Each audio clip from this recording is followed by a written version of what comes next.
Welcome to this introductory lecture for the course on evidence-based policymaking to facilitate deeper integration of Asia and Latin America and the Caribbean, trade and value-added analysis.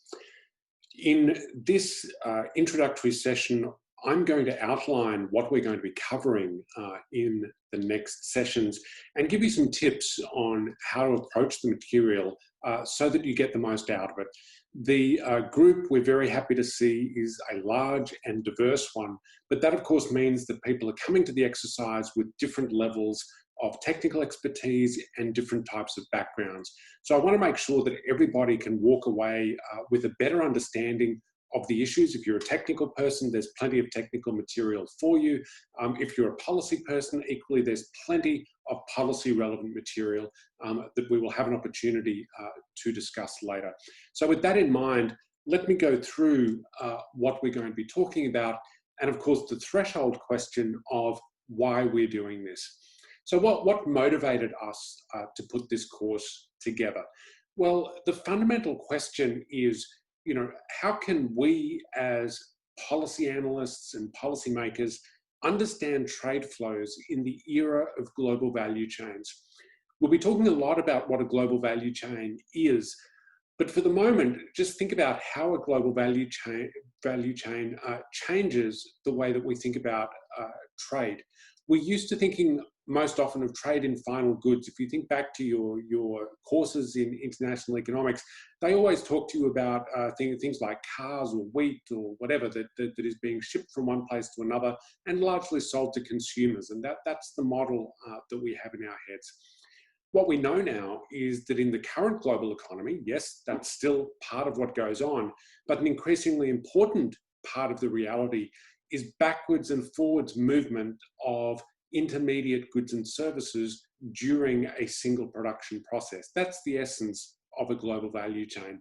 And we'll see when we come to the lecture material that it fundamentally changes what we can learn from standard trade statistics and what we need to do to go a bit further and really understand what is going on in terms of value chain integration. So it's going to be my contention that if we ask a question, for example, like what is the level of value chain integration that we see in trade between Latin America and the Caribbean on one hand and Asia on the other, we simply can't answer that question very well by using standard trade data. We need to go a lot further. And so that's what this course aims to do. I'm hoping that you'll walk away with really three things, or three groups of things. The first one is I'd really like you to have a solid understanding of what I'm going to call the input-output approach in value chain analysis. And that includes a bit of theory behind the approach. Now, it is, of course, technical material. Some of you will be familiar with the basics of input-output analysis from your economics courses. Others may not be. So there will be different parts of the material that will appeal to different people. But I think even if you don't have a strong technical background, I'm hoping that you can understand the intuition behind what we're trying to do and therefore what the data actually tell us in the end. The second thing is that I'd like you to walk away with some practical skills. And those practical skills really relate to the empirical analysis that we can do using trade and value-added data. So of those people in the course, there probably aren't that many of you who are going to go back to your jobs and to your countries and who are going to be asked to create this sort of data from scratch. Okay, we will be hearing about how to do that from the experts at ADB, but most people are actually not going to do that. I think the more common application is to take data points that are already there and get them to tell a story. And so that's what I really want to focus on. How do we take all of this highly technical and sometimes very challenging material and use it to say something that policymakers can understand and potentially act upon? Then the third thing is that I think when we're engaging in the first two, we need to be very conscious about what the practical issues are that are involved in doing this kind of analysis. So we need to be really aware, of course, of the data issues, the estimation issues, the limits, and of course the strong points of the sort of analysis that we're doing. And ultimately what we want to do is to support a more evidence-based approach to policy making in areas like trade policy and industrial policy. And of course, in the current world economy where we find ourselves, developing and facilitating value chain trade is something that's on the agenda of most policymakers. So we of course want to learn how to do that better and how to track performance, which of course is the essence of evidence-based policymaking. So what's the methodology for the course? Well, we're being a bit innovative. We're all going through a pandemic at the moment, so we can't meet in person, which of course is unfortunate. But it does mean that we can reach many more of you by using an online format. So what we've done to try and deliver the training is to split it up into 3 modes of delivery. The first one, which we're doing at the moment, is a set of pre-recorded lectures. So there's this introduction and then 3 substantive lectures dealing with different aspects of the course. You can watch those in your own time, although we do ask that you watch all of them in time to be able to participate in the other parts of the course. Now, as I go through the lectures, you will see that there's some extremely technical material. If you don't have that background, don't worry. What I want you to do is understand the basics of where this stuff comes from and how it works. You don't have to get in and do all of the manipulations. I really want you to be able to work effectively with the end product. So please do try and concentrate on the intuition and the policy relevance of what we're doing when we go through this material. So that's part 1, the pre-recorded lectures. Part 2 is the exercises. There are 2 different types of exercises. I've given some discussion questions that I'd really like you to prepare after you watch each of the lectures. These are questions that occurred to me, things that I think we can talk more about, where I think it might be good to try and push our understanding a little further. Then the second part of the exercise, I think will be more challenging for some. It's an empirical exercise. So what I've done is to put together and consolidate some data prepared by the Asian Development Bank, and I've asked you to take the data and analyze it using the tools that we've spoken about through the course. Now, you will need to use the computer to do this. There's a lot of information. I've asked the question in a way that greatly reduces the amount of information that you have to use, so you can be very sort of focused in how you go about it, but you will need to use some software. You can do it in Excel, okay? So if that's what you're used to working in, then I do encourage you to stick with Excel for the empirical exercise. Alternatively, if you're used to doing econometrics and statistics, you can do this work in Stata, R, you can do it in Python, you can do it in any of the standard mathematical or statistical packages. So really, whichever one you prefer. The important thing is to take the data and tell a story. It's much less important to me the software that you use to do that. The operations that you'll be performing are really no more complicated than addition, subtraction, multiplication, and division. Okay, so you can do that in any of these packages. And the focus is always on telling a story with the data, a policy story. Then the third part of the course is going to be an interactive session. That's where we all sit together. We'll be doing it synchronously on Zoom. And it'll be a full group discussion of both the discussion questions that I've given you, any questions that you may have arising from the lecture material, and of course, the empirical exercise. I'll be asking you to talk about how you did it and what you found. So to give you an outline of the lectures, so you know where we're going, I'll be delivering 3 lectures. The first one is non-technical. I'm really hoping that you walk away from lecture 1 with a better understanding of what a global value chain is and why it matters for policy making, in particular in developing countries. I'm going to be talking about the development model that is now based on global value chains that we see. So countries like Vietnam, some of the experience in China is really related to this use of GVCs as a development tool.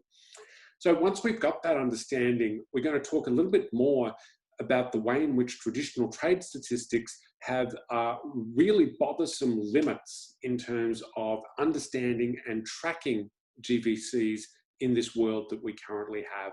And that's what I'm going to use to motivate an introduction to the idea of trade in value added, just to help you understand why we're going through all these operations with the data. Now, lecture 2 is the technical one. Again, if you don't have a technical background, that's fine. I think there's still material for you in the lecture.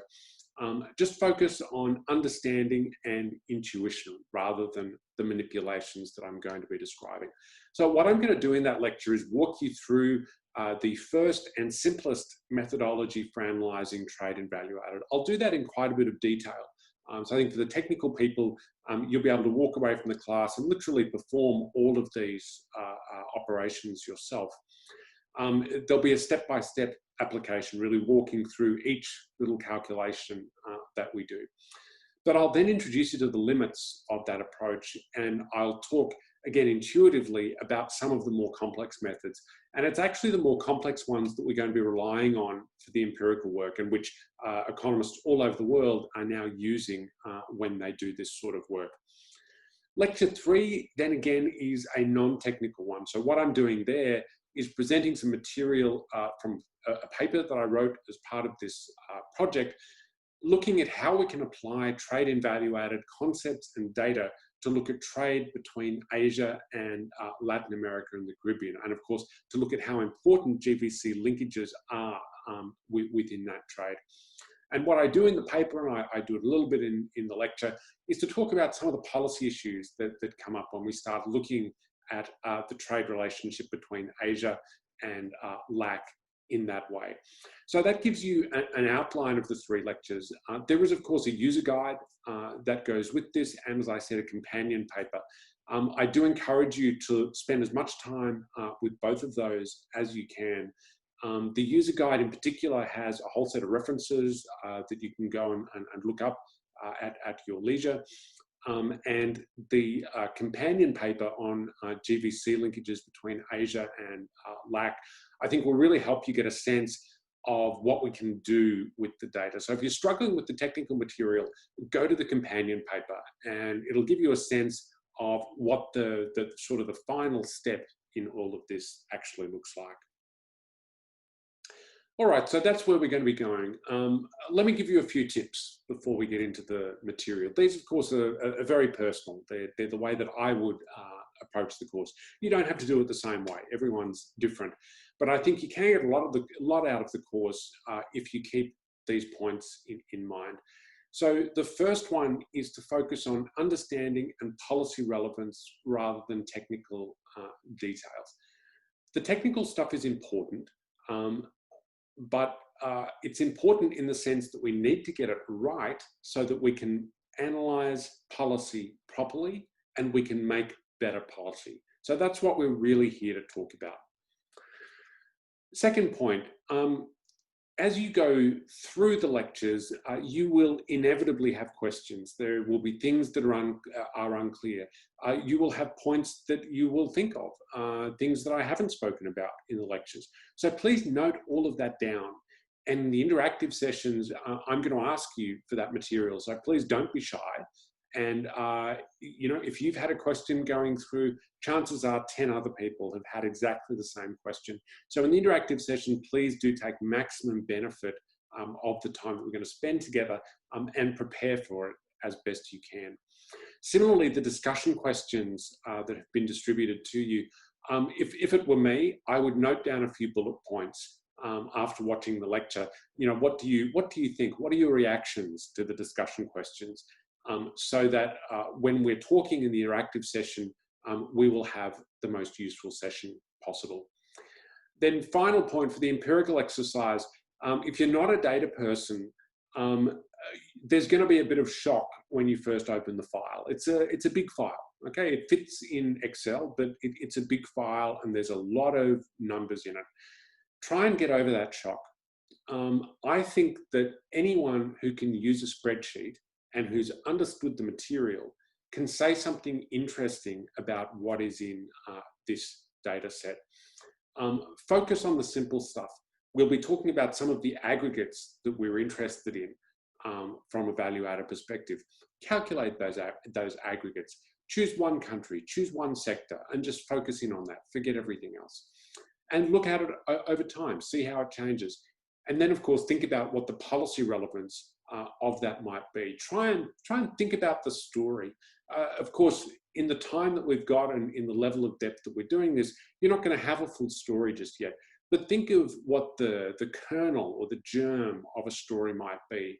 And again, we can talk about that in the interactive session. So that hopefully gives you an idea of where we're going to be going with the material, and also some ideas as to hopefully get the best value out of it. I really look forward to working with you on this really fascinating subject.